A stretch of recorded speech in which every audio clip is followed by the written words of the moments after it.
Hello, I'm Juniper Owens, Director of the Academy of Integrative Mental Health and your host for today's episode. And we are back with mental health news updates. So we're going to be updating you on all the latest news from September and October. Now, there is a content warning of this episode with mentions of suicide and weight loss. So let's go ahead and get started with In the Headlines. Today, we're going to be examining the link between Ozempic and mental health. What do providers need to know? Ozempic is a medication that's primarily approved and prescribed for the treatment of type 2 diabetes, as it helps to lower blood sugar levels by mimicking the effects of a hormone called glucagon-like peptide 1, or GLP-1. However, there has been growing interest in using Ozempic along with other semaglutide drugs like Wegovy, for example, for weight loss. And it has gained approval for this purpose as well in some countries. But neither Ozempic nor another similar drug, Mounjaro, is approved for weight loss in the US specifically. The FDA greenlit them for type 2 diabetes in 2017 and 2022, respectively. But doctors commonly use them for off-label for weight loss. Wegovy, which was approved in 2021 for weight loss, contains the same key ingredient as Ozempic called semaglutide, while Mounjaro uses a slightly different one, tirzepatide. The use of Ozempic and other similar drugs for weight loss has been all over TikTok and, of course, in Hollywood. All right, Ozempic update. I'm getting off of it. Today I went in for my shot and I told them that my side effects have not improved and they've actually gotten really, really bad. In a recent CNN report, 2 patients said they've been diagnosed with severe gastroparesis, also known as stomach paralysis, after taking Ozempic. This is why you're getting nauseous on Ozempic or Mounjaro. Yeah, you have to have diabetes to get a prescription. That's what I heard, and I don't know. People are doing Ozempic parties here in LA where they all do Ozempic. But I have diabetes too, and that's why I'm on it. The secret is out on Ozempic, and apparently this is how Hollywood has been losing a ton of weight recently. This article just came out in Variety. Last week's Emmy Awards saw big winners gush over gratitude of agents, but one notable benefactor to many stars that went unthanked is Ozempic. Yeah, the brunch was good. I mean, no one really ate because everyone's on Ozempic, but it was good. Among the listed side effects of semaglutide drugs, like and you may lose weight. Adults lost up to 14 pounds. Ozempic isn't for people with type 1 diabetes. Don't share needles or pens or reuse needles. Don't take Ozempic if you or your family ever had medullary thyroid cancer or have multiple endocrine neoplasia syndrome type 2 or if allergic to it. Stop Ozempic and get medical help right away if you get a lump or swelling in your neck, severe stomach pain, or an allergic reaction. Serious side effects may include pancreatitis. Gallbladder problems may occur. Tell your provider about vision problems or changes. Taking Ozempic with the sulfonylurea or insulin may increase low blood sugar risk. Side effects like nausea, vomiting, and diarrhea may lead to dehydration, which may worsen kidney problems. Many people taking Ozempic and related drugs have described changes in their mental health. Outside of the US, there has been about 150 cases of individuals reporting self-harm and suicidal ideation after taking the drug. And in the US, there have been about 489 reports of patients experiencing anxiety, depression, or suicidal thoughts while taking semaglutide drugs. And 96 of those reported suicidal ideation. But that side effect isn't mentioned in Ozempic's instructions for use or drug label. So are the problems a coincidence or related to the drug?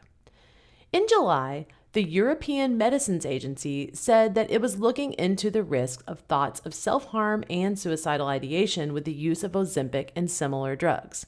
As of July 11th, the regulator, which is Europe's FDA, was evaluating more than 150 reports. However, the FDA has not taken a similar step. For now, the agency is monitoring the situation and maintains that the benefits of these medications outweigh their risks when used as per FDA-approved labeling. Notably, the weight loss drug Wegovy, containing the same active ingredient as Ozempic, semaglutide, includes a warning about suicidal thoughts on its label. The FDA's Adverse Event Reporting System, FAERS, as mentioned earlier, has received 489 reports of mental health changes, with 96 reporting SI and 5 individuals dying by suicide.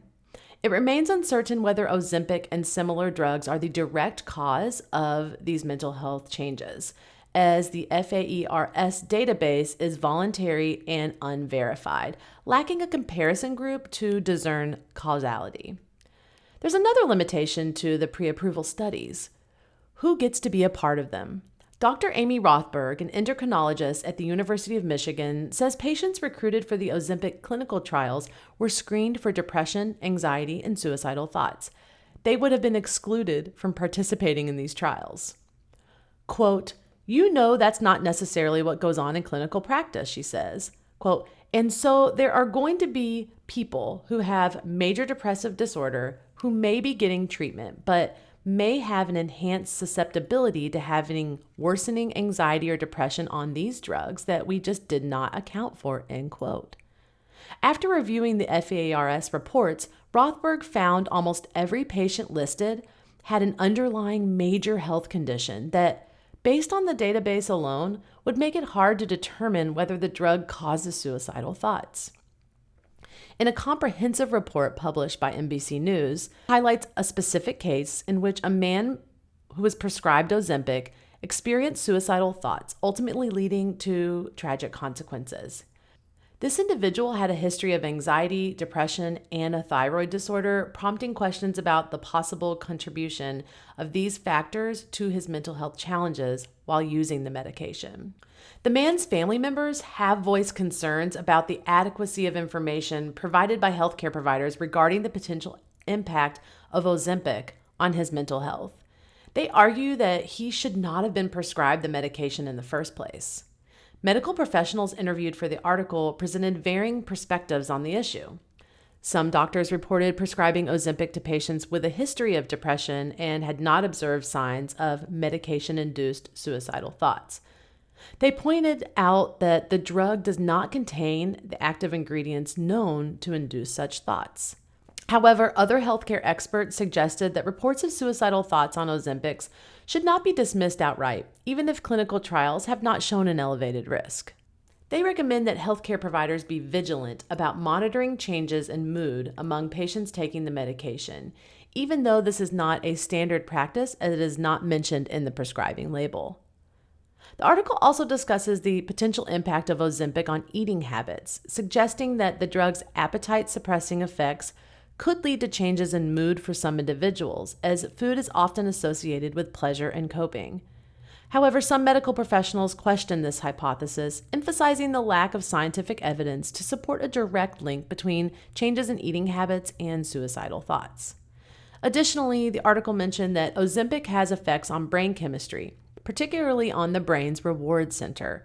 Some patients reported that the medication decreased their urges to engage in various behaviors like drinking, smoking, shopping, or gambling. However, for some individuals, it might also decrease the feeling of pleasure altogether. Like legitimately horrific side effects to these. Okay. And then there's The stories are all over social media. I was violently vomiting to the point where I was vomiting blood. Every medication that comes onto the market needs to be looked at for adverse side effects. This obesity doctor says if the reports are confirmed, health agencies then need to figure out whether the medication is causing the condition. Anyone who's seeking weight management actively is at a higher risk of suicidal ideation, and that's been documented in clinical trials. So the question is this just a correlation, or is it actually a causation? The next step means that we need to start running the studies. In conclusion, the article delves into the complexities surrounding the potential relationship between Ozempic and suicidal thoughts. While some patients have reported experiencing changes in mood and behavior while taking the medication, the medical community holds varying opinions on the extent and mechanisms of these effects. So, we really want to underscore the need for healthcare providers to consider individual patient histories and closely monitor any concerning changes when prescribing and administering Ozempic.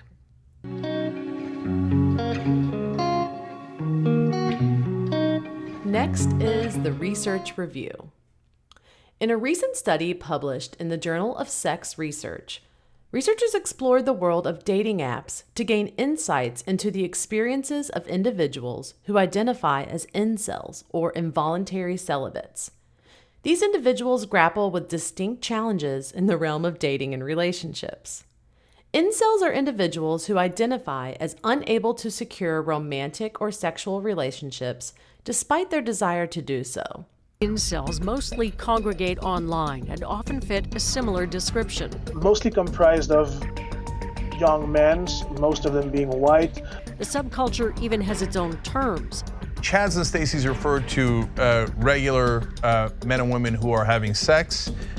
The common themes being anger, alienation, and misogyny. So essentially, incel is an online subculture, you could call them. They exist within this thing, which is colloquially referred to as the manosphere. It's where you find the men's rights activists, you find the MGTOW, which are men going their own way, you find the pickup artists. You can't really view this group as monolithic, but what they all have at the center is extreme misogyny. Now, incels themselves, it's a very, you could call it a defeatist ideology. Essentially that these people have taken this philosophy called the black pill as opposed to the red pill, which essentially says that you have physical defections, you're ugly, that's why you can't get with women, and that there's no way of stopping it, that society is built against you. The researchers aimed to comprehend the difficulties that incels encounter when using dating apps and how these experiences might influence their beliefs and overall well-being. The study's author, Brandon Sparks, a senior lecturer in forensic psychology at Kingston University, emphasized the importance of approaching incels with empathy, recognizing that repeated rejection can be emotionally taxing. In addition, incels have garnered media attention for seemingly random attacks of violence. Much attention has centered around the misogynistic and violent discourse that has taken place in online incel forums, as well as manifestos written by incels who have perpetuated deadly attacks. The majority of self-proclaimed incels are not violent. However, the potential for violence requires more research and understanding into the experience of incels and the effects of their ideology, not only in their lives, but in society in general. Within the group, there are definitely splits. There are the people that advocate violence. There are the people who don't condone at all what happened here in Toronto on Monday. You have podcasters, you have YouTubers that are posting videos saying we don't condone this, but of course there are the people within there, there's the cells within this cell that are saying, you know what, they're praising him as a hero. They hero worship Elliot Rodgers, who, as we heard earlier, is a man that killed 7 people, including himself, in California, and he posted on YouTube saying that the main reason he did it is because women didn't find him attractive. We also found in 2015 in Oregon that there was another man who was linked to incels who killed several people. So this study recruited self-identified incels through online platforms and compared their experiences to a group of non-incel individuals. The findings unveiled that incels tend to adopt open-minded practices on dating apps, casting wider nets and swiping right more frequently on profiles. Despite their efforts, incels reported fewer matches, meaningful conversation, dates, sexual encounters, or committed relationships compared to non-incels. Incels displayed a stronger inclination towards seeking long-term relationships, while non-incels engaged in dating apps for various social and entertainment-related reasons. The study also underscored that incels faced greater challenges concerning psychological and relational well-being. They reported higher levels of fear about being single, sensitivity to rejection, lower self-esteem, and more depressive symptoms. A significant finding was the robust connection between incels' perceived popularity on dating apps and negative attributes. Those who felt less popular tended to experience more depressive symptoms, fear of being single, dating anxiety, lower self-esteem, and insecure attachment. While the study provides valuable insights into the experiences of incels on dating apps, it acknowledges limitations, including potential skepticism among incels toward researchers. The research does not delve into incels' behavior on online forums where much of their ideology is shaped. In conclusion, the study highlights the challenges incels face in the world of online dating, underlining their preference for meaningful relationships over casual encounters. Understanding these intricate dynamics is vital for clinicians working with incel clients and for informing future research in this area.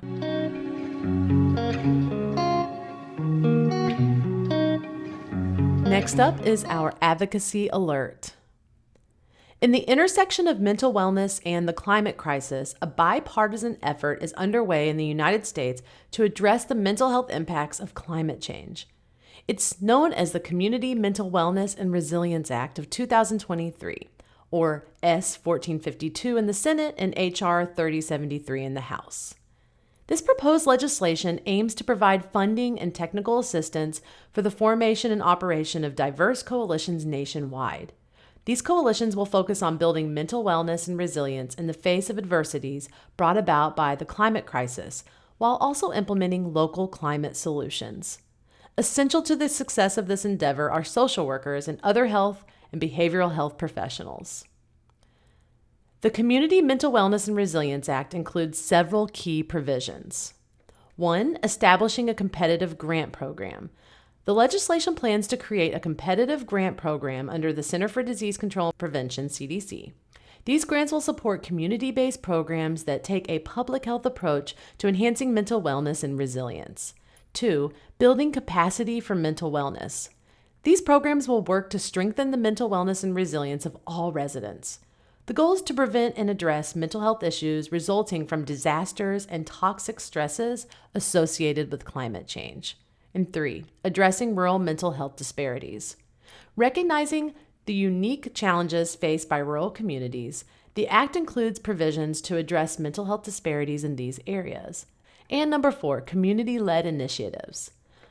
The legislation supports community-led initiatives to develop and implement culturally appropriate strategies that promote and sustain population-level mental wellness and resilience.